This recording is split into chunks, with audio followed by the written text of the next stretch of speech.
आज रंग रंग आनंद रंग संगीत संग बाजे मृदंग मन में उमंग जन मन मलंग भीतर बंद उत्साह तरंग।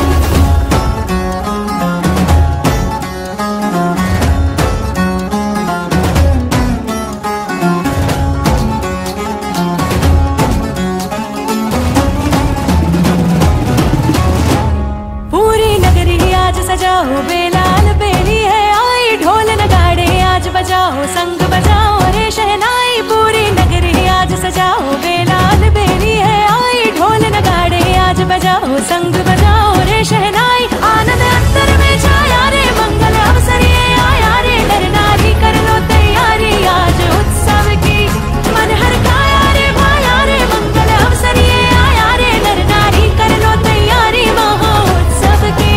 पूरी नगरी आज सजाओ बेलाल बेली है आई ढोल नगाड़े आज बजाओ संग बजाओ रे शहनाई। पूरी नगरी आज सजाओ बेलाल बेली है आई ढोल नगाड़े आज बजाओ संग बजाओ रे शहनाई।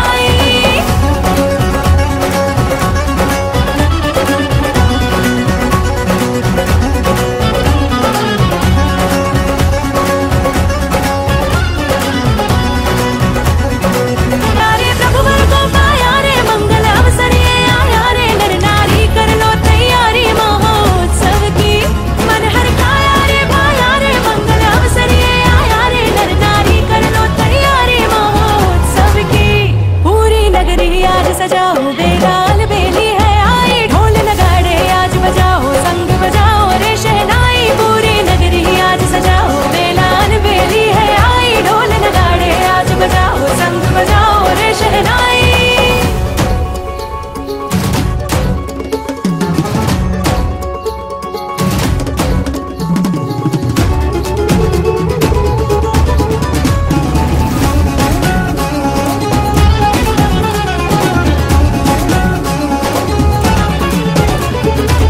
जिनवर के आने से शोभा बढ़ेगी ध्वजा जिनालय शिखर पर चढ़ेगी। जिनवर के आने से शोभा बढ़ेगी ध्वजा जिनालय शिखर पर चढ़ेगी। अब तो सबने ये गाया रे मंगल अवसर ये आया रे नर नारी कर लो तैयारी महोत्सव की।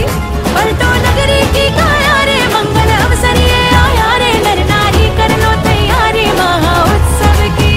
पूरी नगरी आज सजाओ बेलाल बेली है आई ढोल नगाड़े आज बजाओ संग बजाओ रे शहनाई। पूरी नगरी आज सजाओ बेलाल बेली है आई ढोल नगाड़े आज बजाओ संग बजाओ रे शहनाई।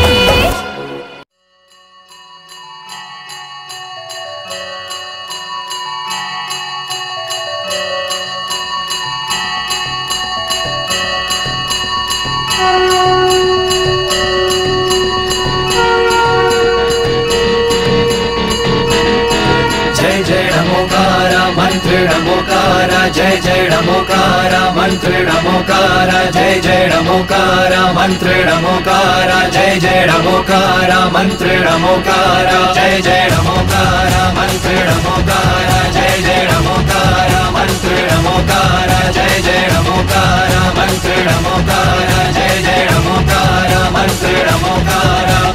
मंत्रों में मंत्र नमोकार है जिससे कटते हैं कर्म सभी। नमोकार की नैया पालो सहारा ना डूबोगे फिर तुम कभी।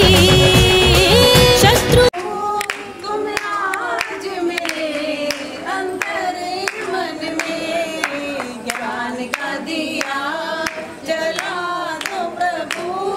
तुम आज मेरे अंतर मन में। शांतिनाथ भगवान की जय।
क्योंकि सभी को याद करना है।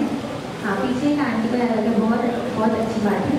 मंगलाचरण हम सभी याद करेंगे, क्योंकि ये ऐसा मंगलाचरण मैं तो चाहती हूँ सारा पुरुष वर्ग भी याद करे, और जिस प्रकार हर बार महिला वर्ग मंगलाचरण करते हैं वो भी कार्यक्रम में, मैं चाहती एक बार पुरुष वर्ग ये मंगलाचरण याद कर एक कोई कार्यक्रम में मंगलाचरण प्रस्तुत करे, ऐसी मेरी भावना है। चलिए, सिद्धांत प्रशिक्षण के कार्यक्रम के लिए मैं धीरे से निवेदन करूँगी। व्रत कितनी प्रकार की पढ़ी हमने? 5। कौन कौन से? अहिंसानुव्रत, सत्यानुव्रत, अचौर्य अनुव्रत, ब्रह्मचर्य अनुव्रत और परिग्रह परिमाण अनुव्रत। अहिंसानुव्रत में अपन ने क्या पढ़ा था? प्रमाद से, क्या पढ़ा था? प्रमाद से या संकल्प पूर्वक किसी की हिंसा नहीं करना कि मैं इसको मारूंगा, ऐसा करूंगा। जो व्यापार इत्यादि में हिंसा होती है वो ठीक है, लेकिन जान के संकल्प पूर्वक नहीं करना। इससे कौन प्रसिद्ध हुआ था? यमपाल चांडाल। तो दूसरा पन्ने क्या पढ़ा था? सत्य अनुव्रत। सत्य अनुव्रत यानी कि ऐसा मोटा झूठ नहीं बोलना जिससे किसी जीव का घात हो, और ऐसा सच भी नहीं बोलना जिससे कटुकारक हो, जो दूसरों के लिए कटुकारक हो, आपकी हो। ठीक है। तीसरा पन्ने क्या पढ़ा? अचौर्य अनुव्रत। किसी की बिना हुई, गिरी हुई, किसी की बिना दी हुई, रखी हुई, गिरी हुई वस्तु ना तो स्वयं लेना और ना ही किसी और को देना, क्या कहलाएगा? अचौर्य अनुव्रत। फिर उसके बाद ब्रह्मचर्य अनुव्रत, यानी कि यदि पुरुष है अपनी स्त्री के अलावा सभी स्त्रियों को माता, बहन, पुत्री आदि के रूप में देखता है, और स्त्री अपने पुरुष के अलावा सभी पुरुष को पिता, पुत्र और भाई के समान देखती है। ठीक है। 4 व्रत सभी को समझ में आए? किसी को कोई दिक्कत इसमें नहीं है कि नहीं? नहीं। ठीक है। अब 5 का पढ़ते हैं, परिग्रह परिमाण अनुव्रत। यानी कि परिग्रह का परिमाण यानी कि क्या होता है? संकुचित कर लेना, एक सीमा बांध देना। परिग्रह परिमाण यानी कि सीमा बांध देना। अनुव्रत यानी कि परिग्रह की सीमा बांध देना। देखिए, धन, धान्य, घोड़े, नौकर, चाकर, बर्तन वगैरह परिग्रह का अपनी आवश्यकता अनुसार परिमाण कर लेना कि मैं इतना रखूंगा, बाकी सबका त्याग कर देना परिग्रह परिमाण अनुव्रत है। देखो, धन यानी कि रुपया पैसा, धान्य यानी कि जो हम रसोई में यूज करते हैं, गेहूं इत्यादि हो गए, धान्य हो गया, हाथी, घोड़ा, नौकर, चाकर, बर्तन वगैरह, बर्तन आदि का जो जितना भी परिग्रह होता है सिर्फ इतना ही नहीं लेना। इसमें क्या लिख दिया? एग्जाम्पल्स दे दिए। और बर्तन वगैरह और भी जो परिग्रह होते हैं, चीजें होती हैं, उनका क्या कर लेना? परिमाण कर लेना कि मैं इतना ही रखूंगा। जैसे कि किसी का नियम होता है कि मैं अपने जीवन में 2 लाख से ज्यादा या अपने घर में 2 लाख से ज्यादा नहीं रखूंगा, इतने ही नौकर रखूंगा, इतनी ही साड़ी पहनूंगा, इतनी ही चीज पहनूंगा। तो जितने भी परिग्रह होते हैं उसका परिमाण कर लेना, उसकी सीमा बांध लेना कि मैं इतना ही रखूंगा। क्या कहलाएगा? परिग्रह परिमाण अनुव्रत। ठीक है। इसमें जय कुमार प्रसिद्ध हुए हैं। जय कुमार रहते हैं, उनका नियम रहता है कि मैं एक स्त्री का, जय कुमार राजकुमार, उस टाइम राजकुमार की कितनी पत्नियां रहती थी? बहुत सारी। राजा और राजकुमार की बहुत पत्नियां रहती थी, लेकिन जय कुमार ने संकल्प किया था कि मैं क्या करूंगा? एक पत्नी ही रखूंगा। उसकी चर्चा कहाँ चलती थी? स्वर्ग लोक में भी चलती थी। एक बार देव ने सोचा कि मैं इसकी परीक्षा लेना चाहता हूँ, और देव क्या किया? उसने बहुत सुंदर स्त्री का रूप बनाया और नीचे धरती पर आया। तो उसने बहुत प्रयत्न किया जय कुमार को लुभाने का, बहुत चीज। जब वो नहीं माना तो उसने उपसर्ग भी किया, लेकिन जय कुमार ने बोला कि हे देवी, मैं क्या परिग्रह परिमाण अनुव्रति का धारी हूँ, मेरा नियम है मैं अपनी एक ही स्त्री रखूंगा। तो उसके बाद ये देखकर देव भी बहुत प्रसन्न हुआ और उसने अपना असली रूप धारण किया और उसकी क्या की? वंदना की, भक्ति की और वापस देवलोक में चला गया। देखिए, मैंने पहले भी बताया था, जो अनुव्रतों को अच्छे से ग्रहण करता है, हमारे जैन दर्शन में व्रतों का बहुत महत्व होता है। आपने वो कहानी सुनी थी, कौवे के मांस का त्याग रहता है, तो इसके प्रभाव से सारा मांस खाता है वो, लेकिन कौवे का मांस का त्याग रहता है उसका, तो उसके प्रभाव से क्या होता है? वो कहाँ जाता है? छोटा सा भी नियम बहुत अच्छे से श्रद्धापूर्वक पालन करते हैं कि यदि मेरी मृत्यु भी आ जाए, मृत्यु भी सामने आ जाए, तो भी मैं क्या करूँगा, इस नियम को नहीं तोड़ूंगा। उस नियम के फल से हमें क्या होती है, देव गति की प्राप्ति होती है। यदि छोटे छोटे व्रतों को, अनुव्रतों को हम अच्छे से श्रद्धापूर्वक अपने जीवन में पालन करते हैं तो क्या होता है, हमें भी निश्चित ही स्वर्गों का सुख प्राप्त होता है, फिर बाद में मोक्ष का सुख भी प्राप्त होता है। सभी को 5 अनुव्रत समझ में आए। अहिंसा अनुव्रत यानी कि संकल्प पूर्वक हिंसा नहीं करना। दूसरा सत्यानुव्रत यानी कि ऐसा झूठ जानकर मोटे तरीके से झूठ नहीं बोलना और ऐसा सच भी नहीं बोलना जो दूसरे को कटुकारी हो, अप्रिय हो। जैसे अंधे को अंधा बोल देना, बहरे को बहरा बोल दिया, लंगड़े को लंगड़ा बोल दिया। ये सच तो है लेकिन क्या है, दूसरे के लिए अप्रिय है, कटुकारी है। ठीक है। तीसरा अचौर्य अनुव्रत यानी कि पड़ी हुई वस्तु किसी को भी नहीं देना। गिरी हुई ऐसी वस्तु ना स्वयं लेना ना किसी को देना। गिरी हुई, पड़ी हुई अथवा बिना दी हुई वस्तु ना स्वयं लेना और ना ही किसी अन्य को देना अचौर्य अनुव्रत का कार्य है।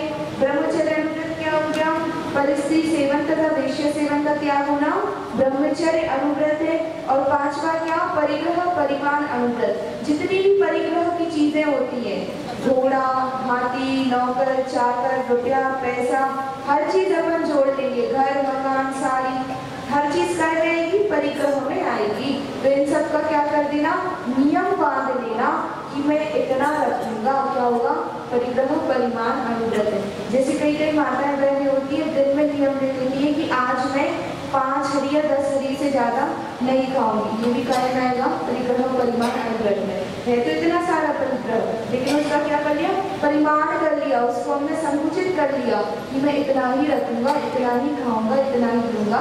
क्या हो जाएगा, परिग्रह परिमाण अनुव्रत। सभी को 5 अनुव्रत समझ में आए।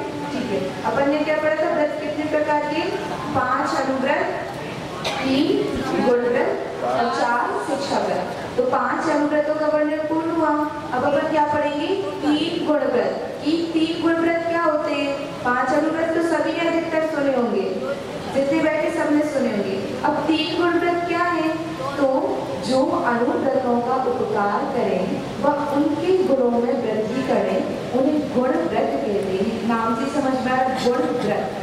गुण यानी कि गुणों में वृद्धि करना, यानी जो अपने अनुव्रतों को धारण किया है उनके गुणों में भी जो वृद्धि करे, यानी जो अपने अनुव्रतों के पालन में भी और सहायता करे और अच्छे से उसको पालन करवाए, वो क्या कहलाते हैं, गुण व्रत। गुण व्रत क्या है, जो अनुव्रतों के पालन में सहायता करें, उनके गुणों में वृद्धि करें।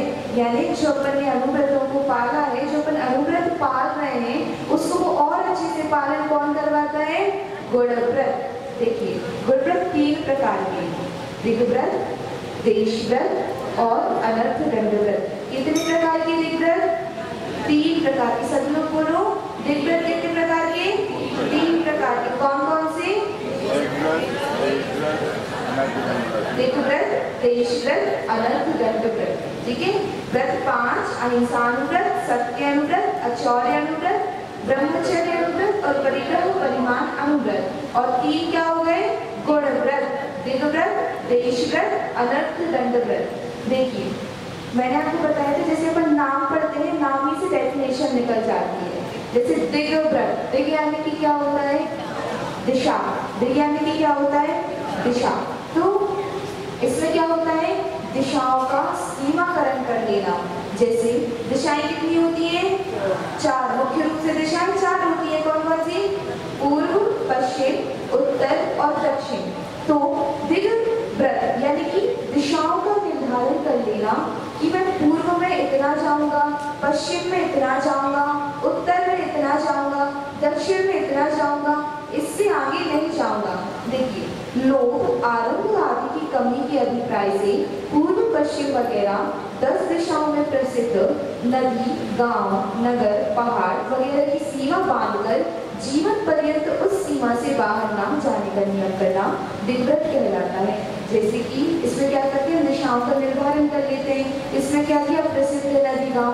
जैसे कि कोई प्रसिद्ध नदी है, जैसे माना इधर पर पूर्व में चंबल की नदी है, तो हमने क्या कहा, कि मैं पूर्व में चंबल नदी से आगे नहीं जाऊंगा, पश्चिम में इस पहाड़ से आगे नहीं जाऊंगा, दक्षिण में इस गांव से आगे नहीं जाऊंगा।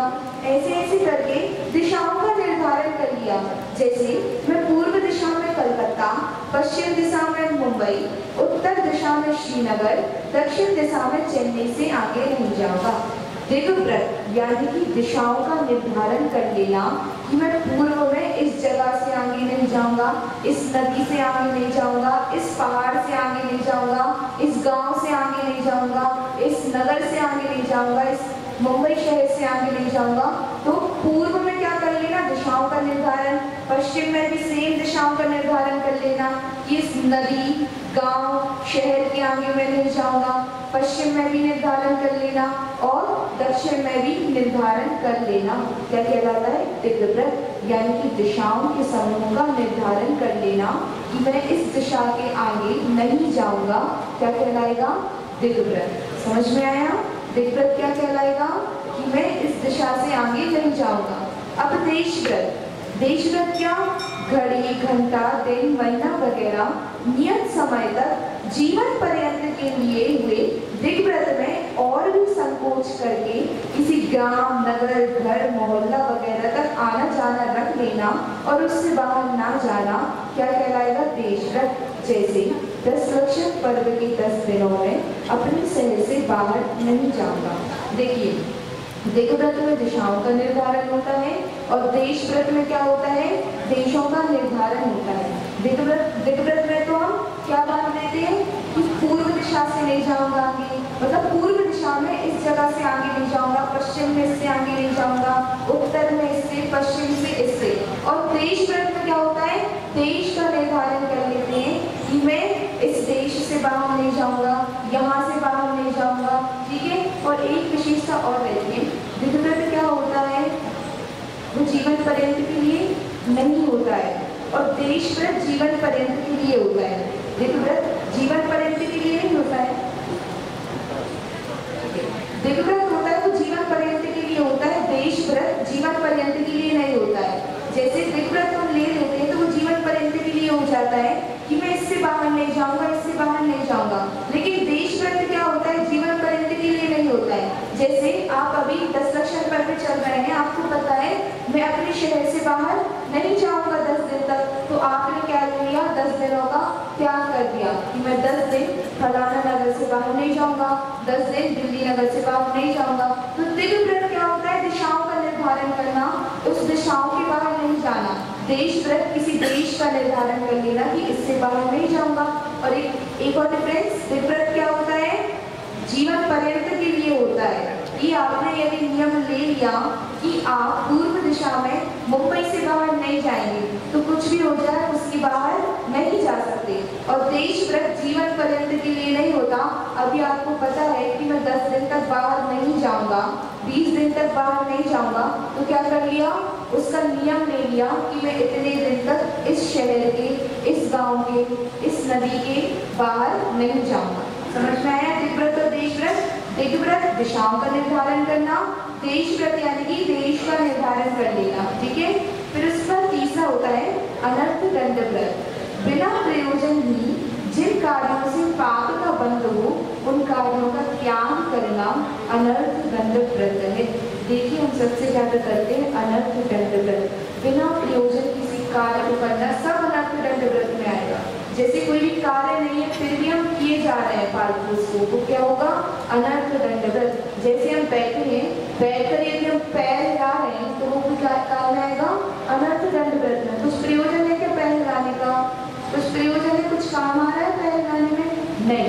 यदि हम फालतू हिला रहे हैं तो क्या होगा, अनर्थ दंड व्रत। ऐसे पैर को भी हिलाना, बैठे बैठे हिलना, ये सब काम में आएगा अनर्थ दंड व्रत। और जैसे घर में हम लाइट, फैन इत्यादि चालू रखते हैं, यदि हमारा उसका कोई यूज नहीं है, यूज हो रहा है तो ठीक है, लेकिन यदि उसका कोई यूज नहीं है तो हम उसको खाली छोड़कर चले गए तो वो भी कार्य में आएगा अनर्थ दंड व्रत में। क्यों, क्योंकि क्या होती है, लाइट से जीवों की हिंसा होती है। पानी को खुला छोड़ देना, पानी अपन ने नल खुला छोड़ दिया और पानी क्या है, बह रहा है, ये सब कार्य में आएगा अनर्थ दंड व्रत। यानी कि बिना प्रयोजन, अपना कोई काम नहीं है फिर भी ऐसी क्रियाओं को करना जिससे कोई प्रयोजन नहीं है, सब किसमें आएगा? अनर्थ दंड व्रत में। जैसे देखो यहाँ पर कितने सारे उदाहरण दिए हैं, जैसे किसी को हिंसा का उपदेश देना, जैसे कि ऐसा होता है ना, हिंसा का उपदेश देना, ऐसा भी आया है जैसे अपन किसी को उपदेश दे रहे हैं कि तुम ये वाला व्यापार कर लो, ये व्यापार कर लो, उस व्यापार में क्या हो रही है? हिंसा हो रही है। अपन को उपदेश देना चाहिए क्या? नहीं। यदि अपन हिंसा का उपदेश दे रहे हैं कि हाँ तुम अपनी दुकान में थोड़ा और ऐसा करवा लो, थोड़ी यहाँ ऑनलाइन करवा लो तो ज़्यादा आएगा, ये करवा लो तो और ग्राहक आएंगे, अपना कोई प्रयोजन है क्या? नहीं। फिर भी अपन क्या देते जा रहे हैं? अपनी एडवाइस देते जा रहे हैं। अपने इंडिया में एक बहुत अच्छा कोटेशन है कि ना, दुनिया में क्या सबसे ज़्यादा फ्री में मिलती है चीज़? एडवाइस। किसी से एडवाइस ले लो, सब दिए जा रहे हैं, कोई प्रयोजन नहीं है, आपको कोई प्रयोजन नहीं है उनकी दुकान से कि वो कुछ भी करवाएं, और उनको भी अपने मन की ही करवानी, लेकिन अपन फिर भी क्या कर रहे हैं? ऐसा करवा लो तो और अच्छा होगा, ऐसा करवा लो तो और अच्छा होगा। इससे क्या होगी? लाइक्स लगेंगी, ये चीज़ें होंगी, क्या होगा? हिंसा होगी। तो ये क्या? हिंसा का उपदेश देना, यानी कि ऐसे कार्यों का उपदेश देना, लोगों से ऐसी चीजें कहना जिससे जीवों की हिंसा हो, किसमें आएगा? अनर्थ दंड व्रत में। फिर किसी की हार जीत सोचना, ऐसा सोचना कि इसकी हार हो, इसकी जीत हो। जैसे अपन मैच देखते हैं तो पहले से क्या कर देते? कल्पना कर देते, ये जीतेगी, ये हारेगी, इंडिया जीतेगी, पाकिस्तान हारेगा। भले अपन इंडिया के हैं, लेकिन फिर भी किसी की हार जीत के बारे में भी सोचना क्या? अनर्थ दंड व्रत है। जो होना होगा वो तो होगा, लेकिन फालतू के अपन क्या करते हैं? सोचते हैं ये हारेगा वो जीतेगा, ये हारेगा वो जीतेगा। फालतू में सोचना भी अनर्थ दंड व्रत में आएगा। कोई काम ही नहीं है अपना, फिर भी अपन सोचे जा रहे हैं। फिर व्यर्थ में पानी फैलाना, नल खुला छोड़ देना, ज़्यादा पानी बहाना, अपन नहाने में भी जितनी ज़रूरत हो उतना पानी यूज़ नहीं करके बहुत सारा पानी यूज़ करना। तो व्यर्थ में क्या करना? पानी फैलाना। वृक्षों को तोड़ना, जैसे क्या आजकल कितने वृक्ष टूटते हैं, अपन को घर इत्यादि बनाना रहता है, इससे क्या कितने वृक्ष टूटते हैं, वो क्या होगा? वो भी अनर्थ दंड व्रत में आएगा। फिर उसके बाद टैक्स की चोरी करने का रास्ता बताना। टैक्स की या फिर किसी भी चीज़ की अपन क्या करें? किसी को बता रहे हैं कि ऐसा करो, ये तुम ऐसा करोगे तो चोरी कर लोगे, अच्छे से अमीर बन जाओगे। अपना कोई प्रयोजन है क्या? नहीं। फिर भी अपन लोगों को बताते रहते हैं कि ऐसा कर लो, स्वयं टैक्स की चोरी भी करना है और दूसरे को उपदेश देना कि तुम ऐसा कर लो, मेरा तो त्याग है, मैंने अभी अनुव्रत पढ़ी है, मेरा अचौर अनुव्रत का त्याग हो गया, लेकिन एक काम करो तुम ऐसा कर लो। तो नहीं, वो अनुव्रतों का धारी नहीं होगा, ना स्वयं करना ना दूसरे को प्रेरित करना। फिर उसके बाद घातक हथियार देना, जैसे घातक हथियार क्या हो गए? गन हो गई, तोप हो गई, इत्यादि चीजें किसी को देना, ये भी क्या में आएगा? अनर्थ दंड व्रत में। इससे क्या होगा? जीवों की हिंसा होगी। फिर उसका कुत्ते बिल्ली आदि पालना। देखो कुत्ते बिल्ली आदि पालना, आजकल जो कुत्ता है वो हर जगह शहर में अपन देखते हैं, मोस्टली घरों में पाला जाता है। इससे ज़्यादा नुकसान है कि फायदा है? कुत्ते पालने से ज़्यादा नुकसान है कि फायदा है? अभी मैंने 3-4 दिन पहले न्यूज़ में पढ़ा था कि ना एक घर वालों ने कुत्ता पाल रखा था। फिर जो कुत्ता होता है अचानक से जो उस घर की मालकिन होती है उसका पूरा मुंह नोच देता है, पूरा मुंह नोच देता। वास्तविक घटना है 3-4 दिन पहले की। तो कुत्ता पालना सेफ रहता है कि अनसेफ रहता है? देखो कुछ मनुष्य प्रबंध सागर जी ने एक बार प्रवचन में कहा था अपने कि कुत्ते पालने के बहुत ज़्यादा नुकसान ही होते हैं। इससे क्या होता है? जैसे कि हम कुत्ते पालते हैं तो वो गंदगी भी कर देता है हमारे घर में। जितनी गंदगी रहती है उतनी नेगेटिव वाइब्स भी आती है हमारे घर में। और जो उनके छोटे छोटे बाल रहते हैं कुत्ते के, वो क्या होते हैं? घर में रह जाते हैं, चिपक जाते हैं, वहीं पर झड़ जाते हैं और फिर पूरे घर में उड़ते हैं। इससे भी क्या होता है? कितना गंदा माना जाता है ये। तो कुत्ता पालना अच्छी बात है कि बुरी? हम सोचते हैं कि हमने कुत्ता पाल लिया, कोई चोट इत्यादि से वो रक्षा करेगा, लेकिन ऐसा नहीं है। कुत्ता पालना हमारे शास्त्र में अच्छा नहीं माना गया। ठीक है, जब मुनीषी ने भी प्रवचन में कहा था उसके बाल इत्यादि उड़ते हैं, भोजन वगैरह में चले जाएं और फिर वो मार भी देता है किसी को। ऐसा है क्या कि हमने कुत्ता पाल लिया, नहीं हमारा कुछ नहीं करेगा? अभी 3-4 दिन पहले घटना देखी थी कि मालकिन की क्या कर दिया? पूरा मुंह नोच दिया उसका। तो हमें ये भी नहीं पालना चाहिए, ये भी किसमें आएगा? अनर्थ दंड व्रत में आएगा। फिर उसके बाद सिनेमा या काम वर्धक खोटी कथाओं को सुनना सबका त्याग करना चाहिए। यहाँ पे सिर्फ सिनेमा से नहीं, जैसे कि अपन किसी की बुराई सुनने बैठ जाते हैं, अपन बैठ गए आराम से सर्कल बनाकर और किसी दूसरी की बुराई सुन रहे हैं या खुद किए जा रहे हैं, अपना कोई प्रयोजन है क्या? बिल्कुल प्रयोजन नहीं है, लेकिन मजा आता है बैठ गए फलाने की बुराई कर रहे, देखो उसने तो ऐसा किया, वो ऐसी है, ऐसी है। अपन करते हैं ना, सबसे ज्यादा ये काम होता है, सभी करते हैं कि ग्रुप बनाकर बैठ गए और फलाने की बुराई किए जा रहे हैं, अपना कोई प्रयोजन है क्या? कोई प्रयोजन? बुराई करने से क्या होगा? उससे सुधार आ जाएगा?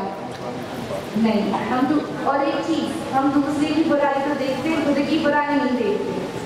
किसी ने कुछ कर दिया, इतनी सी बात का क्या इतना बड़ा, ऐसा कर दिया, ऐसा कर दिया, ऐसा हो गया, फलाने की वो तो ऐसी है, वैसी है, तो इतनी सी चीज को इतनी बड़ी बड़ी बनाकर बताना और ग्रुप्स में बैठकर क्या करना, किसी की बुराई इत्यादि करना। यहाँ सिर्फ सिनेमा से नहीं, किसी की बुराई इत्यादि भी फालतू करना। अब ऐसा नहीं कोई कर रहा है, हमने आज क्या पढ़ा, अनर्थ दंड व्रत पढ़ा, तो हमें किसी की बुराई नहीं करना है। कोई सुना रहा है तो आराम से बैठ के सुन लो, नहीं, न करना है न सुनना है। जब करना अनर्थ दंड व्रत में है तो फालतू इस चीज को सुन रहे हैं, फालतू बात को सुनना, वो भी तो अनर्थ दंड व्रत में आ गया। तो न किसी की बुराई सुनना फालतू और ना ही करना, ठीक है, सब काम आएगा अनर्थ दंड व्रत अभिव्रत में। यदि हम ऐसा करते हैं, इन सब जो भी हमने पढ़ा इनमें से कुछ भी करते हैं तो अनर्थ दंड अभिव्रत का धारी नहीं है। अनर्थ दंड अभिव्रत में अपन ने क्या, बिना प्रयोजन, बिना काम के, अपना कोई सिद्ध नहीं हो रहा है कुछ भी काम, फिर भी उस कार्य को करना, बिना प्रयोजन के कोई भी कार्य करना अनर्थ दंड व्रत है, चाहे वो कुछ भी हो, ठीक है। फालतू पंखा चलाना, लाइट चालू छोड़ना, किसी की बुराई करना, किसी की बुराई सुनना, ठीक है, ये सब काम आएगा अनर्थ दंड अभिव्रत में। पहला अपन ने क्या पढ़ा, दिग्व्रत। दिग्व्रत में क्या होता है, दिशाओं का निर्धारण हो जाता है कि मैं फलानी दिशा के आगे नहीं जाऊंगा, पूर्व में इसके आगे नहीं जाऊंगा, पश्चिम में इसके आगे नहीं जाऊंगा। और देश में क्या होता है, देशव्रत, इसमें दिशाओं का निर्धारण नहीं होता कि पूर्व में इसके आगे, इसमें देश का निर्धारण, यानी कि मैं इसके आगे नहीं जाऊंगा, जैसे कि किसी का भी कर लिया, मैं शहर के आगे नहीं जाऊंगा, ये क्या हो जाएगा, दिशाओं का निर्धारण। और दिग्व्रत जो होता है वो जीवन पर्यंत के लिए होता है। यदि हमने दिग्व्रत को धारण कर लिया तो वो नियम हमारा जीवन पर्यंत के लिए बन जाता है। जैसे मैं पूर्व में मुंबई से आगे नहीं जाऊंगा तो कुछ भी हो जाए आप उसके आगे नहीं जा सकते। और देशव्रत में जैसे हमें पता है कि मैं इस 10 दिन तक कहाँ नहीं जाऊंगा, इस दिल्ली शहर के आगे नहीं जाऊंगा, तो हमने निर्धारण कर लिया कि मैं 10 दिन तक इसके आगे नहीं जाऊंगा। अनर्थ दंड अभिव्रत में क्या होगा, बिना प्रयोजन किसी कार्य को नहीं करना, अनर्थ दंड अभिव्रत का धारी होगा। सभी को समझ में आए 3 गुणव्रत? किसी को कोई डाउट? ठीक है, अब मैं आने दीदी से निवेदन करूंगी कि आप सभी को छह जी का सर्टिफिकेट करेंगे।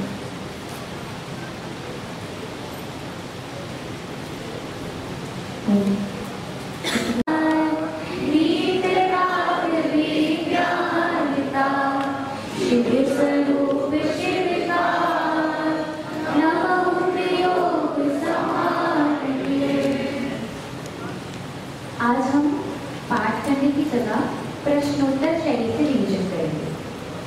पहले मुझे ये पूछना चाहिए कितने लोग याद कर रहे हैं पूरी छेड़ाला? दोनों, सारे लोग हैं। भाभी कर रही है, और कौन कर रहे हैं? बहन कर रही है, आंटी कर रही है, आप पीछे बहन कर रही है, 4 हाथ। और देखिए, जो याद करना चाहते हैं और मेहनत करने के तैयार है, उनकी हम मदद करेंगे। हम आपके लिए समय देंगे कि किस प्रकार आप याद कर सकते हैं, किस प्रकार हम आपकी अलग से प्रैक्टिस भी करवाने को तैयार हैं।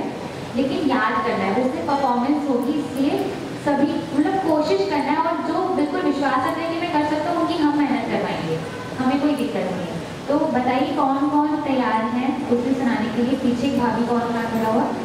5, 6, 7, तो 7 लोगों का परफॉर्मेंस होगा वहाँ पर। और कोई मन बना सकते हैं, अभी समय है आपके पास। प्रोग्राम 1 तारीख है, 1 तारीख तक आप सब याद कर सकते हैं। 7 लोग के अभी मुझे हाथ खड़े दिख रहे हैं। और कोई तो याद करने के तैयार है? देखिए, विश्वास करिए, हम कर सकते हैं। कोशिश तो सभी को करना है, क्योंकि एग्जाम के लिए भी आपको अच्छा रहेगा अगर आप याद करेंगे तो 7 लोग उस दिन सुनाएंगे। और मैं चाहती हूँ मन बने, अगर आपका मन मंगल जब बताइएगा तो हम ज़रूर आपकी तैयारी भी करवा देंगे, हमें कोई दिक्कत नहीं है। अब हम रिविजन शुरू करते हैं। पाठ की जगह अब मैं क्या करूँगी, मैं प्रश्न उत्तर करूँगी, आप सभी को उत्तर देना है ना। मैं प्रश्न करूँगी, प्रश्न के माध्यम से पूरा रिवीजन करेंगे जितना हमने अभी तक पढ़ लिया, और सभी को बोलना है ना। सभी बोलेंगे तो आपकी एग्जाम की तैयारी ऐसे साथ में ही हो जाएगी। तो शुरू करते हैं। सबसे पहले हमने पढ़ा मोक्ष मार्ग। मोक्ष मार्ग किसे कहते हैं? सभी बोलेंगे सम्यक दर्शन। हाथ नहीं खड़ा करना, सबको बोलना है। सम्यक दर्शन मोक्ष मार्ग कहलाता है। फिर हमने कहा मोक्ष मार्ग दो प्रकार का होता है। कौन कौन सा? निश्चय मोक्ष मार्ग और व्यवहार मोक्ष मार्ग। निश्चय मोक्ष मार्ग किसे कहते हैं? जो अपनी आत्मा का वास्तविक स्वरूप है, अपनी आत्मा में लीन परिणाम है, वो निश्चय मोक्ष मार्ग है। व्यवहार मोक्ष मार्ग किसे कहते हैं? जो निश्चय मोक्ष मार्ग में कारण है, वो व्यवहार मोक्ष मार्ग। किसी कोई डाउट भी आ रहा है तो हाथ खड़ा कर सकते हैं। अभी तक जितना पढ़ लिया उसमें किसी कोई डाउट आ रहा हो बीच में तो। फिर हमने पढ़ा था निश्चय रत्नत्रय। निश्चय सम्यक दर्शन किसे कहते हैं? हाँ, सब बोलेंगे अपनी आत्मा में श्रद्धांजलि करना। निश्चय सम्यक ज्ञान, अपनी आत्मा का ज्ञान करना। निश्चय सम्यक चारित्र, अपनी आत्मा में लीन हो जाना। फिर हमने देखा था व्यवहार सम्यक दर्शन किसे कहते हैं? जीव कितने प्रकार के होते हैं? कौन कौन से? बहिरात्मा, अंतरात्मा, परमात्मा। बहिरात्मा किसे कहते हैं? जो शरीर और आत्मा को एक मानता है। फिर अंतरात्मा कितने प्रकार के होते हैं? कौन कौन से? उत्तम, मध्यम और जघन्य। उत्तम अंतरात्मा किसे कहते हैं? जो दोनों, जो अंतर और बहिर्मुख परिग्रह से रहित होते हैं और शुद्धोप योगी होते हैं, वो उत्तम अंतरात्मा। मध्यम अंतरात्मा किसे कहते हैं? जो देशव्रती होते हैं और अंतरात्मा जो मुनि होते हैं, मुनि आएगा, श्रावक श्राविका, ये सब किसमें आएंगे? मध्यम अंतरात्मा में। जघन्य अंतरात्मा किसे कहते हैं? जो अविरत सम्यक दृष्टि। सभी की आवाज नहीं आ रही थी, सबको समझ में आ रहा है ना? हाँ, सभी बोलेंगे जघन्य अंतरात्मा किसे कहते हैं? अविरत सम्यक दृष्टि को। फिर मैं कहता परमात्मा। परमात्मा कितने प्रकार के होते हैं? कौन कौन से? सकल और निकट। सकल परमात्मा किसे कहते हैं? जिसने घातिया कर्म का नाश कर दिया है, ऐसे कौन? अधिक परमेश्वरी सकल परमात्मा है।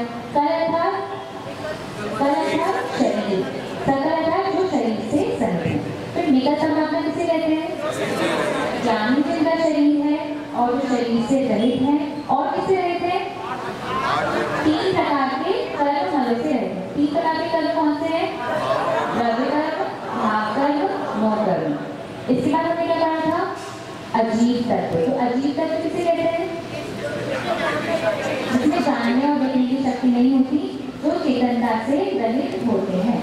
इसके बाद फिर हमने देखा था अजीब के 5 भेद हैं। कौन कौन से? पुद्गल, धर्म, अधर्म, आकाश और काल। तो अजीब में और पुद्गल में क्या अंतर है? सभी पुद्गल अजीब है, परंतु सभी अजीब पुद्गल नहीं है।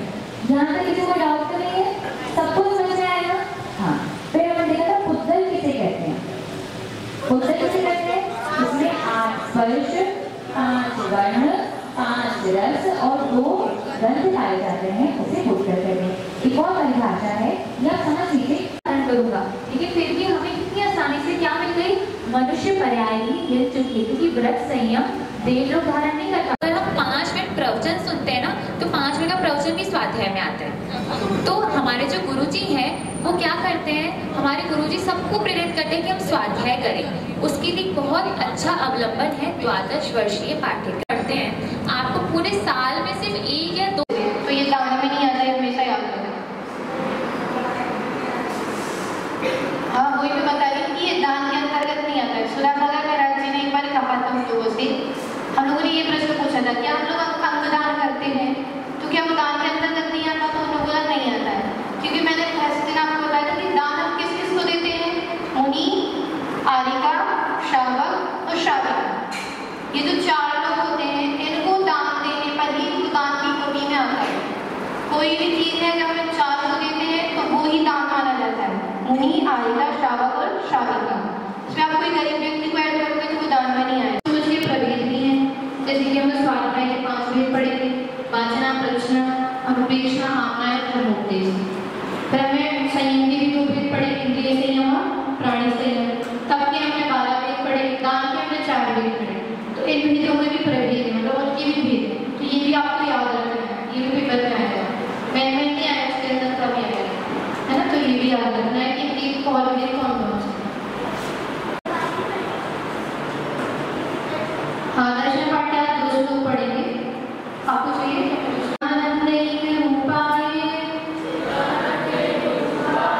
जिनाय परमात्मने परमात्मा प्रकाशाय नित्यं सिद्धात्मने नमः चिदानंदैति रूपाय जिनाय परमात्मने परमात्मा प्रकाशाय नित्यं सिद्धात्मने नमः। सकल ज्ञानावरण वैष्णवरण वेदनीय मोहनीय आयु नाम गोत्र और अन्याय सकल कर्म से रहित अवस्था अर्थात सभी 8 कर्मों से जो रहित अवस्था है सो शिव अर्थात वह अवस्था शिव अर्थात मोक्ष कहलाती है। और वह कैसी है? स्थिर अर्थात स्थिर है। एक बार मोक्ष मिल जाता है तो वापस इस जन्म में हमें नहीं आना पड़ता। हम देखा ना बाकी धर्मों में और हमारे धर्म में क्या विशेषता है? बाकी धर्मों में तो भगवान ऊपर जाते हैं, फिर कोई ना कोई अवतार लेकर नीचे आ जाते हैं, लेकिन हमारे धर्म में एक बार जो भगवान बन गया वो हमेशा भगवान बनकर रहेगा। स्थिर अवस्था होती है और सुखकारी होती है अर्थात हमेशा सुख को देने वाली होती है। इतनी अच्छी अवस्था मोक्ष होती है। सब लोग मोक्ष को क्यों पाना चाहते हैं? यही तो कारण है, क्योंकि हमें कोई भी सुख मिलता है, भोजन का सुख, घर का सुख, परिवार का सुख, जो भी मिला वो स्थिर नहीं है, वो तो नष्ट हो जाएगा कुछ समय बाद। लेकिन मोक्ष ही एक ऐसा सुख है जो हमेशा हमारे साथ रहता है। ये हमने क्या पढ़ लिए? 7 तत्व पढ़ लिए। तो हम आगे कह रहे हैं कि ये विधि इस प्रकार, मतलब ये 7 तत्व हमने देखा था कि किसने कहे हैं? जिन्हें कहे, हमने पढ़ा था ना तीसरे दोहे में, जिन्हें कहे जिनेंद्र भगवान ने ये 7 तत्वों का उपदेश दिया है। तो इस प्रकार जैसा जिनेंद्र भगवान ने कहा है ऐसा यथार्थ श्रद्धान का नई व्यवहार समय दर्शन है। तो विधि अर्थात इसी प्रकार जो श्रद्धा श्रद्धान है, इसका तत्वों का जो श्रद्धान है, इस प्रकार सो अर्थात वह समिति व्यवहारी वह व्यवहार समय दर्शन कहलाता है। हमने तीसरे दोहे से शुरू किया था और यहाँ तक पूरा क्या हुआ? व्यवहार समय दर्शन के 7 तत्वों का वर्णन पूरा हुआ। तो यहाँ तक हमने क्या देखा? 7 तत्वों का वर्णन देखा और व्यवहार समय दर्शन देखा। तो व्यवहार समय दर्शन सभी को समझ में आया? व्यवहार समय दर्शन किसे कहते हैं? 7 तत्वों पर यथार्थ ध्यान करना। 7 तत्व हमने अच्छे से देखे, 7 तत्व सभी को समझ में आए? किसी को 7 तत्व में डाउट तो नहीं है? तो अब हम व्यवहार समय दर्शन की एक और परिभाषा देखेंगे। एक और परिभाषा क्या है? देव जिनेंद्र गुरु परिग्रह धर्म दया जुत सारो। देव कौन से हैं? जिनेंद्र भगवान ही सच्चे देव हैं। कौन से देव सच्चे हैं? जिनेंद्र भगवान। क्यों? क्योंकि जिनेंद्र भगवान ने क्या कर लिया है? अपने सभी जितने भी दोष है सबको दे दिया। भूख भी दोष है, प्यास भी दोष है, निद्रा भी दोष है, पसीना भी दोष है, मल मूत्र भी दोष है, ये सभी दोष हैं। ये सब जिनेंद्र भगवान के नहीं होते। आप अन्य घर में जाओ के सभी होते हैं, उनको आप भोग चढ़ाते हैं। हमारे भगवान को भोग चढ़ाते हैं क्या? चावल क्यों चढ़ाते हैं आपको पता है? कोई बता सकते हैं चावल क्यों चढ़ाते हैं? हाथ खड़ा के लिए। हाँ, बहन के बाद पूरा माइक खा लेते नाइट के लिए। हाँ, ऐसे ही खड़े होकर बोलना। चावल क्यों चढ़ाया जाता है? एक बार अगर जब चावल की फसल कट जाती तो दोबारा नहीं। बहुत सुंदर होता है। ताकि मिलना चाहिए। देखिए, भगवान को भूख तो लगती नहीं है, तो हम चावल जो द्रव्य चढ़ाते हैं किसके लिए चढ़ाते हैं? भगवान के लिए नहीं चढ़ाते, अपने लिए चढ़ाते हैं। क्यों चढ़ाते हैं? अपने लिए। और उसमें से चावल ही विशेष रूप से क्यों चढ़ाते हैं? तो बहन ने बहुत सुंदर उत्तर दिया कि जो चावल है तो चावल नहीं होता है, धान उगती है। क्या होता है? धान उगती है। तो चावल का अर्थ क्या है? चावल का अर्थ चावल उगता नहीं है। और तो जो भगवान है वो कैसे होते हैं? वापस धरती पर जन्म नहीं लेते। तो क्या भावना करते हैं? जिस प्रकार चावल नहीं उगता है उस प्रकार ये भगवान, जिस प्रकार आपने अपनी जन्म मृत्यु और जन्म को नाश कर दिया है, आप फिर से संसार में उत्पन्न नहीं होंगे। उसी प्रकार प्रकार आपके जैसा पद हमें भी प्राप्त हो जाए, इसलिए क्या चढ़ाते हैं? चावल चढ़ाते हैं। तो इसीलिए भगवान को ना भूख लगती है ना प्यास लगती है। तो कौन से सच्चे देव है? जिनेंद्र भगवान ही सच्चे देव है। ऐसा उनको अटूट श्रद्धान करना, ये क्या है? व्यवहार समय दर्शन। और क्या श्रद्धान करना? गुरु परिग्रह में। अगर कोई गुरु है जिनके पास बहुत सारा परिग्रह है, लैपटॉप रख रहे हैं, कपड़े पहन रहे हैं, तो क्या वो सच्चे गुरु कहलाएंगे? नहीं। सच्चे गुरु कौन से होते हैं? जिनके पास किसी प्रकार का परिग्रह नहीं होता। हमें सच्चे गुरु की पहचान करना आना चाहिए। ऐसा नहीं कोई भी बाबा जी ने उनको हम मान ले कि हाँ ये तो सच्चे हैं, नहीं। सच्चे गुरु कौन होते हैं? जिनके पास किसी प्रकार का परिग्रह नहीं। अगर उनके पास कुछ है तो फिर वो आपका कल्याण कैसे करेंगे? उन्हें तो खुद किसी चीज की आवश्यकता है। जिन्हें किसी चीज की आवश्यकता ही नहीं है वही तो आपको बता सकते हैं कि आपका कल्याण कैसे होगा। जब उन्हें ही किसी चीज की आवश्यकता है तो आपकी आवश्यकता को दूर कैसे करेंगे? आपकी आवश्यकताओं को पूरी कैसे करेंगे? वो आपको सही मार्ग का उपदेश कैसे देंगे? इसलिए सही गुरु कौन से होते हैं? जो अंतरंग और बहिरंग परिग्रह से रहित होते हैं। ऐसा तो अटूट श्रद्धान करना और किसी के पास नहीं जाना। कौन से भगवान के पास जाना? जिनेंद्र भगवान के पास जाना। गुरु परिग्रह में अर्थात परिग्रह से रहित गुरु को मानना और धर्म दया जो सारो अर्थात दया युक्त, दया जुक्त का क्या? युक्त, जो अर्थात युक्त। तो दया से जो युक्त धर्म है यही क्या है? सम्यक दर्शन का सार है। अर्थात हमें क्या समझना है कि सच्चे देव कौन से हैं? जिनेंद्र देव। सच्चे गुरु कौन से हैं? परिग्रह से रहित। और सच्चा धर्म कैसा है? दया से युक्त धर्म। मतलब और कोई शास्त्र को नहीं मानना। इस शास्त्र में लिखा है कि आप सुअर खा सकते हैं, आप मांस खा सकते हैं, उस शास्त्र को मानना चाहिए। क्यों? उसमें तो दया का एक तिनका तक नहीं उसमें दया का, कि हमारा धर्म कितना महान है कि हमें देखकर चलना चाहिए, कोई भी चीज की हिंसा ना हो। बाकी धर्म में उपदेश है तो उन शास्त्र को क्यों माने जिसमें दया की बात ही नहीं की गई है? तो सही धर्म कौन सा है? दया से युक्त धर्म ही सच्चा धर्म है। तो कौन से देव? जिनेंद्र देव। गुरु कैसे? परिग्रह में। और धर्म कैसा? दया से युक्त। यही क्या है? सम्यक दर्शन का सार है। ये हूँ मान संकित को कारण। ये हूँ अर्थात जो हमने पढ़ा ना, हमने दो परिभाषाएं पढ़ी। एक तो क्या? सात तत्वों पर श्रद्धान करना। और दूसरी परिभाषा क्या पढ़ी? कि सच्चे देव जिनेंद्र देव, परिग्रह से रहित गुरु और धर्म दया से युक्त धर्म, ये सब क्या कहलाता है? व्यवहार समय दर्शन कहलाता है। तो ये मान संकित को कारण जो अभी तक हमने पढ़ा, सात तत्व, सच्चे देव, शास्त्र, गुरु, जो भी हमने पढ़ा, इनको ही ये अर्थात इन सबको ही मान अर्थात मानो। क्या मानो? समकित को कारण अर्थात सम्यक दर्शन का कारण मानो। और सम्यक दर्शन कैसे धारण करो? सम्यक दर्शन अष्ट अंग युक्त धारो। सम्यक दर्शन 8 अंगों से सहित धारण करो। सम्यक दर्शन की 8 अंग होते हैं जो अभी हम आगे पढ़ने वाले हैं। तो 8 अंगों को विशेष रूप से हम आगे पढ़ेंगे। अभी हमें दो परिभाषाएं हमने समझनी है। कौन कौन सी? सम्यक दर्शन की दो परिभाषा, व्यवहार सम्यक दर्शन। पहली कौन सी पढ़ी? सात तत्वों पर यथार्थ श्रद्धान करना। दूसरी कौन सी पढ़ी? सच्चे देव, सच्चे शास्त्र और सच्चे गुरु को ही मानना। ये दो परिभाषा में व्यवहार सम्यक दर्शन की देख ली। अब हमने व्यवहार सम्यक दर्शन का अर्थ समझा है। क्या समझा है? अर्थ समझा है। लेकिन अब वो कौन सा व्यक्ति है जो व्यवहार सम्यक दर्शन को धारण कर सकता है? हमने देखा था ना कि चारों महायोग की सम्यक दर्शन की परिभाषा अलग अलग है। एक तो प्रथमायोग की क्या थी? सच्चे देव शास्त्र को मानना, तो उससे तो आप सम्यक दर्शी जीव बन चुके हैं। फिर कल्याण योग जो है उसको हम नहीं पहचान सकते, उसे साक्षात जो केवली है तीर्थंकर है वही पहचान सकते हैं। फिर चलान योग अभी हम समझने वाले हैं। और दव्यान योग में भी आप सम्यक दर्शन में घटित हो गए थे। कैसे? दव्यान योग में क्या थी परिभाषा?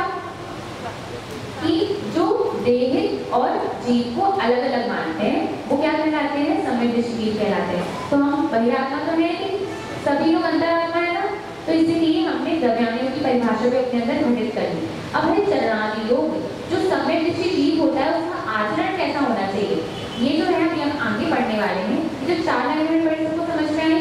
एक बार फिर से इसका शॉर्ट में देखते हैं। जो सकल कर्म में रहित अवस्था है अर्थात मोक्ष की जो अवस्था है जहाँ पे सभी कर्मों का अभाव होता है उसे मोक्ष कहते हैं। यही स्थिर है और सुख को करने वाला है। फिर हमने पढ़ा कि इस प्रकार जो 7 तत्वों का श्रद्धान है ये व्यवहार सम्यक दर्शन कहलाता है। और दूसरी परिभाषा पढ़ी कि जिनेंद्र देव, परिग्रह से रहित गुरु दया से युक्त धर्म को पालन करना भी व्यवहार सम्यक दर्शन कहलाता है। अब हमें क्या करना है, इस सम्यक दर्शन को धारण करना है। सम्यक दर्शन समझ लिया, अब हमें धारण करना है। कैसा धारण करना है? अष्ट अंग से युक्त धारण करना है। तो अभी तक तो हम सम्यक दर्शन को समझ रहे थे, अब हमारी परीक्षा शुरू होने वाली है। हम देख रहे थे ना कि सम्यक दर्शन परीक्षा होगी, तो परीक्षा अब आपकी शुरू होने वाली है। अब हमें अपने पर घटित करना है कि हम सम्यक दृष्टिहीन हैं या नहीं है। नहीं है तो अपने आपको बनाना है, और अगर है तो बहुत अच्छी बात है। अब हम आगे शुरू करते हैं सम्यक दर्शन की परीक्षा। आगे का दुआ पढ़ेंगे। वसुमतारी निवारित शतता शत अनायतन त्यागो शंकादित वसु दोष विनाशम वेदातित चित पागो अष्ट अंग अनु दोष पचीसो फिर संक्षेपम कहिए विचारे थे दोष गुणन को कैसे तजिए कहिए। अब सभी लोग ध्यान से स्थिर हो जाएंगे कि हमें देखना है हमारे अंदर कौन कौन से गुण हैं और कौन कौन से दोष हैं। तो सबसे पहले कह रहे हैं वसु मद। अच्छा, वसु पहले क्या है? पहले क्या है ना? क्या था? 8। वसु अर्थात 8। मद होता है मान, घमंड करना। मद अर्थात घमंड करना। तो जो मद है, मान वो कितने प्रकार का होता है? 8 प्रकार का। तो 8 प्रकार का मद, उसको तारी अर्थात क्या होता है? छोड़ना। ताड़ना छोड़ना। तो हमें क्या करना है? 8 प्रकार के मद को छोड़ना है। अब ये 8 प्रकार के मद हमारे अंदर है कि नहीं है, ये अभी आगे हुआ आएगा तब हम उसका परीक्षण करेंगे। तो 8 प्रकार के मदों को ताड़ना, छोड़ना और निवारण करना। किसका निवारण करना? त्रिशठता। त्रिशठता अर्थात 3 मूर्ता। 3 प्रकार की मूर्ताएं होती हैं। ये भी शायद आगे हो सकता है, आएंगे। हाँ, 3 मूर्ता और 6 आयतन भी आपको आगे आएंगे, तो हम वहाँ पर उसकी विशेष रूप से परिभाषा देखेंगे। तो क्या करना है? 8 प्रकार के मद को दूर करना है। त्रिशठता अर्थात 3 प्रकार की मूर्ताओं का निवारण करना है, मतलब उनको भी हटाना है। और षट अनायतन त्यागो, और 6 प्रकार के अनायतन होते हैं, इनका भी त्याग करना है। अभी आपको अगर ये नाम याद नहीं भी हो रहे तो आपको चिंता की बात नहीं है, अभी धीरे धीरे आगे हम पढ़ेंगे तो आपको ये याद हो जाएगा। तो क्या हमने देखा कि 8 प्रकार के तो मद होते हैं, 3 प्रकार की मूर्ताएं होती हैं और 6 प्रकार के अनायतन होते हैं। हमें सबका क्या करना है? त्याग करना है। फिर शंकादिक वसु दोष, शंका, कांक्षा, विचिकित्सा, इनके नाम भी आगे आएंगे। तो हमें ये समझना है कि शंका आदिक वसु अर्थात 8, तो शंकादिक 8 दोष होते हैं। इनके बिना हमें इनसे रहित होना है। तो सम्यक दृष्टि जीव होते हैं वो 25 प्रकार के दोष से रहित होते हैं। तो देखिए हम 25 दोष गिनते हैं। कैसे हो गए? 8 मद, फिर 8 मद के बाद 3 मूर्ता, तो 8 और 3 कितना हो गया? 11। फिर 6 अनायतन, तो 11 और 6 17। फिर 8 दोष, 17 और 8 25। 25 दोष सबने गिनिए। ये 25 दोष हमें यहाँ पर दूर करने हैं। सम्यक दर्शन प्राप्त करना है तो हमें 25 दोष अपने अंदर से दूर करने पड़ेंगे। अब और क्या करना है? संवेगादिक चित्त पागो, और संवेग आदि गुणों को चित्त अर्थात आत्मा में अपने मन में पागो अर्थात धारण करना है, अपनाना है। अब ये जो संवेग आदि है इसका वर्ण आगे नहीं आएगा, तो इनको हम समझते हैं। संवेग 4 प्रकार के गुण होने चाहिए। देखिए एक आप ऐसा पेज बनाइए, 3-4 पेज छोटा एक ऐसा पेज बनाइए। सम्यक दर्शन का परीक्षण, सम्यक दर्शन का परीक्षण हम 3 देखेंगे, 3 प्रकार का परीक्षण देखेंगे कि हम सम्यक दृष्टिहीन है कि नहीं है। ये पहला परीक्षण है हमारा। और एक परीक्षण जो गुरुजी ने बताया था वो भी मैं आपको 2 दिन जो बचे हैं उनमें से एक दिन आपको बताऊंगी कि गुरुजी ने कैसे सम्यक दर्शन का परीक्षण का उपाय बताया है। मैं आपको कल या परसों बता दूंगी। अभी हम क्या देख रहे हैं? पहला परीक्षण। तो पहला परीक्षण है कि हमारे अंदर 4 गुण होने चाहिए। पहला गुण लिखिए प्रशम, जिस आपको पहले बताया भी था। प्रशम, संवेग, अनुकंपा और आस्तिक्य। संवेग, प्रशम, अनुकंपा और आस्तिक्य। अब इनको हम समझते हैं। अगर ये 4 हमारे अंदर हैं तो हम अपने आपको सम्यक दृष्टिहीन मान सकते हैं। पहला परीक्षण है हमारा। वैसे इसमें लिखा भी है अर्थ में प्रशम, संवेग, अनुकंपा, आस्तिक्य। स्टाइल में आप देख सकते हैं। प्रशम सम्यक अर्थ में देखिए 33 पेज नंबर पे दूसरी लाइन पे लिखा है प्रशम सम्यक अनुकंपा और आस्तिक। चलिए लिखिए सभी हम समझते हैं। सबसे पहले है प्रशम। देखिए चारों गुण हमें आज के अपने अंदर धारण करने हैं, क्योंकि हमें समदृष्टि बनना है तो हमें क्या करना है, चारों गुण को अपने अंदर धारण करना है। प्रशम हमने शमकर पहले भी देखा था। शमकर हमने क्या देखा था, दबाना, उसको दबाना कषायों को। तो प्रशम अर्थात कषायों को दबाना। अगर हमें समदृष्टि बनना है तो अपनी कषायों को कम करना पड़ेगा। सभी को क्रोध आता है, ऐसा मुझे क्रोध नहीं आता हो, नहीं, सभी को क्रोध आता है, सभी को मान भी आता है। अगर कोई हमारी रिस्पेक्ट ना करे तो बुरा लग जाता है। माया तो सबके अंदर है ही, छल कपट सभी करते हैं। लोभ भी है, तो ये सब सबके अंदर है, सबके ही अंदर है। महाराज जी के लिए कम क्वांटिटी में होता है, पर महाराज जी के लोग हैं। लेकिन अब हमें समझना है कि सम्यक दृष्टि को कितनी कषाय करनी चाहिए। सम्यक दृष्टि जो जीव है उसकी कषाय जो है कितनी हो सकती है, उसे कितनी करनी चाहिए, ये आज हमें समझना है। अगर किसी की उससे ज्यादा कषाय है तो उसे हमें आज कम करना है। देखिए कषाय 4 प्रकार की होती है। क्रोधमान तो है, एक और होती है अनंतानुबंधी, अप्रत्ययमान, प्रत्ययमान और संचलन। इनके नाम लिए आपको याद रखने हैं। मैं आपको सिर्फ एक परिचय बताने के लिए बता रही हूँ कि अनंतानुबंधी जो कषाय है वो सम्यक दृष्टि जीव की नहीं होती। अनंतानुबंधी कैसे बनती है, अगर हमने ये समझ लिया अनंतानुबंधी कैसे बनती है और हमने अनंतानुबंधी का बंध नहीं किया तो हम सम्यक दृष्टि जीव बन जाएंगे। अब हम इसको समझते हैं, सभी लोग ध्यान से सुनेंगे कि अनंतानुबंधी कषाय क्या होती है। जैसे हमने किसी पर क्रोध आ गया, किसी ने हमारी रिस्पेक्ट नहीं करी, मान के उसे क्रोध आ गया, किसी ने हमारे साथ गलत व्यवहार किया तो हमें क्रोध आ गया, या हमें कोई वस्तु चाहिए कि मुझे तो यही गाड़ी चाहिए, मुझे तो यही ड्रेस चाहिए, बहुत हम लोभ कर रहे हैं। और ये जो हमारा क्रोध, मान, माया, लोभ, इन चारों में से कोई भी कषाय जो है वो मान लीजिए हमारी 6 महीने से ज़्यादा समय तक चल रही है। हमने किससे बैर बांध दिया कि मैं तो इस व्यक्ति से बात नहीं करूँगा। क्यों? क्योंकि इसने मेरी रिस्पेक्ट नहीं करी, इसने मेरे साथ गलत व्यवहार किया, इसने मेरे साथ धोखा किया, कुछ भी किया। और आपने किसी व्यक्ति से 6 मिनट से अधिक तक बात नहीं करी तो आपकी अनंतानुबंधी बन जाएगी और आप सम्यक दृष्टि जीव नहीं बन पाएंगे। मतलब आपने किसी से बैर रखा और कितना बढ़ा दिया उसे, 6 महीने और उससे भी ज़्यादा बढ़ा दिया, तो क्या हो जाएगा, अनंतानुबंधी बन जाएगी। ऐसा हमने कभी किया है क्या? ऐसे मेरे साथ एक बार हो गया था कि मेरी फ्रेंड थी, उससे लड़ाई हो गई तो 3-4 महीने तक बात नहीं करी। फिर मुझे पढ़ा था मैंने कि अनंतानुबंधी नहीं बननी चाहिए, तो उसके पहले ही फिर मैंने खुद ही सामने की बात करी कि नहीं, 6 महीने तक अगर मैंने बैर बांध दिया तो मेरी अनंतानुबंधी बन जाएगी और सम्यक दृष्टि नहीं बन पाऊंगी। इसीलिए हमें क्या करना है, अगर अभी भी किसी से हमारा बैर है, किसी से हमने बात नहीं करी, साल भर से भी ज़्यादा हो गया है, हो सकता है किसी के हो, मैं जानना नहीं चाहती ऐसा किसी के है कि नहीं है, लेकिन अगर ऐसा कुछ भी है, अगर आपका कोई भी क्रोध, मान, माया 6 महीने से ज़्यादा किसी के साथ है, किसी के ऊपर बहुत टाइम तक क्रोध किया है, तो आप आज ही जाकर क्षमा मांग लें।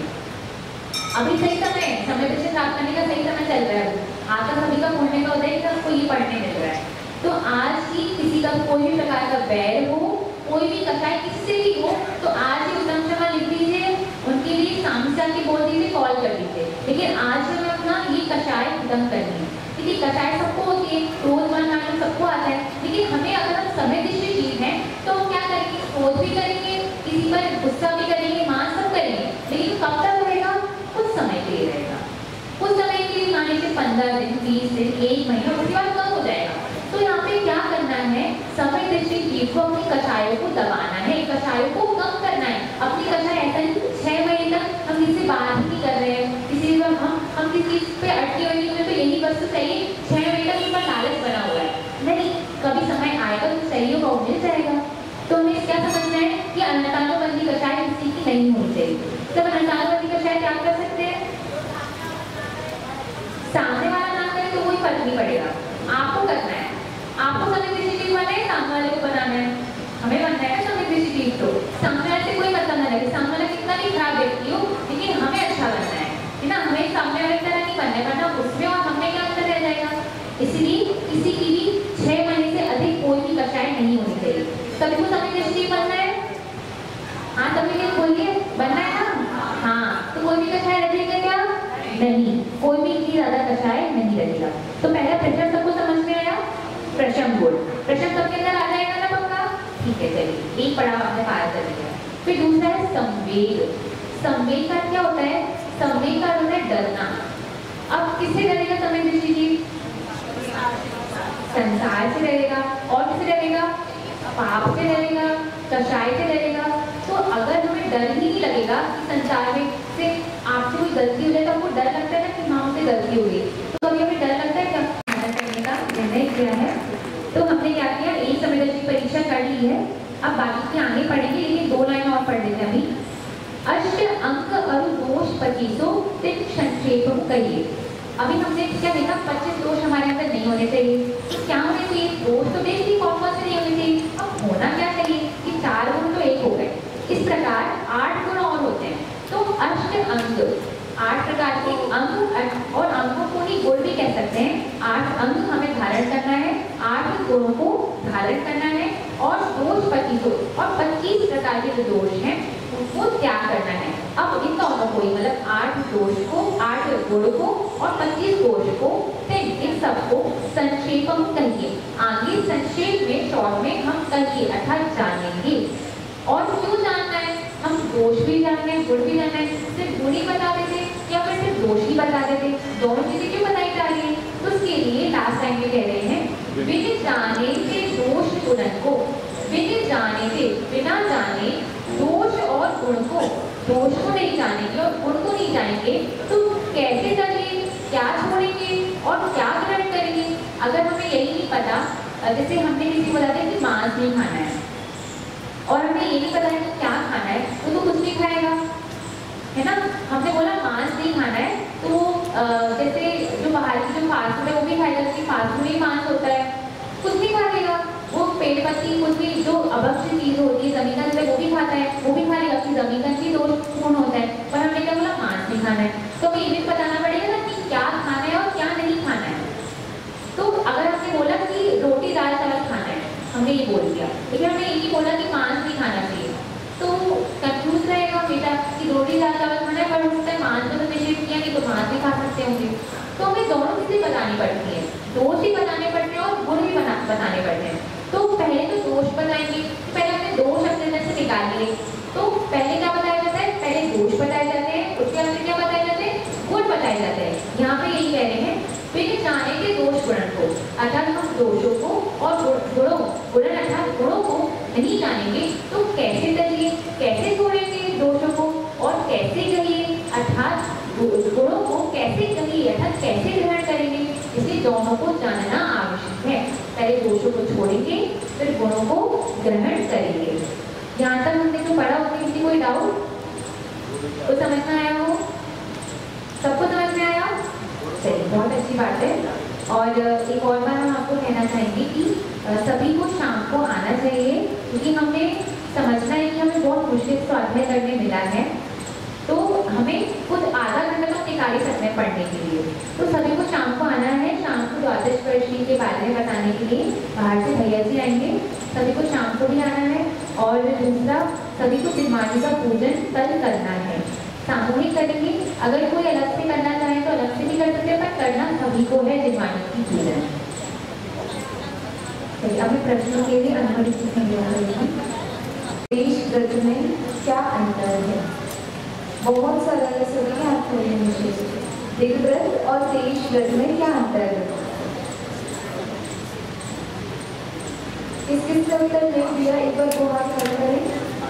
इसका अभी तक उत्तर ना दिया हो, इस साइड से सब उत्तर दे दिए।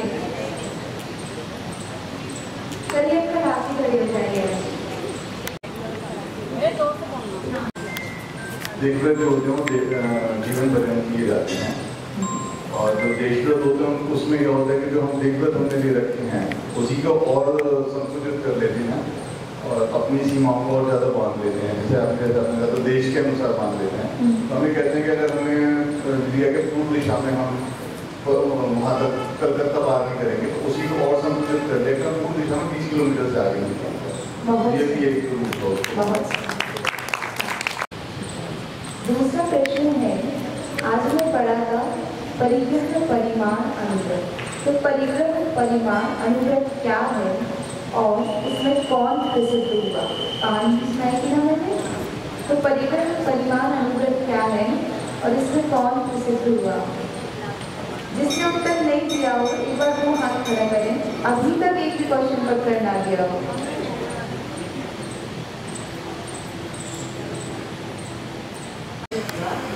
और ये परिग्रह है धन भाग्य आपने 8 का 10 का परिग्रह दिखाया था। 14 अंतरंगा है 10 का 6 अंतरंग 6 बाण और 14 अंतरंगा। हाँ ठीक है 14 अंतरंग 10 परिग्रह वो भी होते हैं। तो इनका क्या करना? इसमें ये जो परिग्रह होते हैं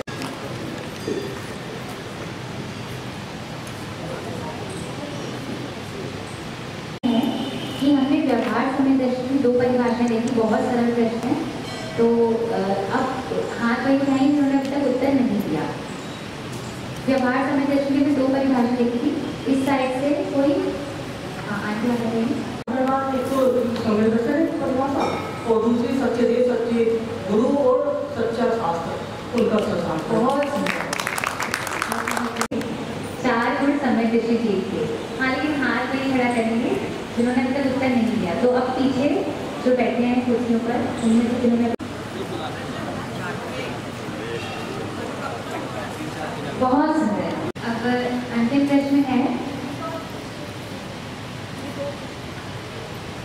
25 दोष के सिर्फ संख्या किसी को याद हुई है? 25 दोष कौन कौन से होते हैं? 8 ऐसे किसी को याद हुए क्या? जो मैं बेटा उत्तर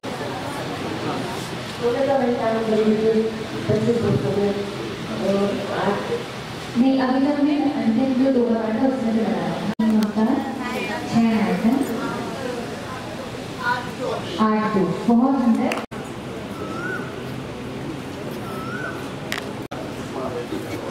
देखिए जोरदार ताली से हम सभी मिलकर स्वागत करते हैं।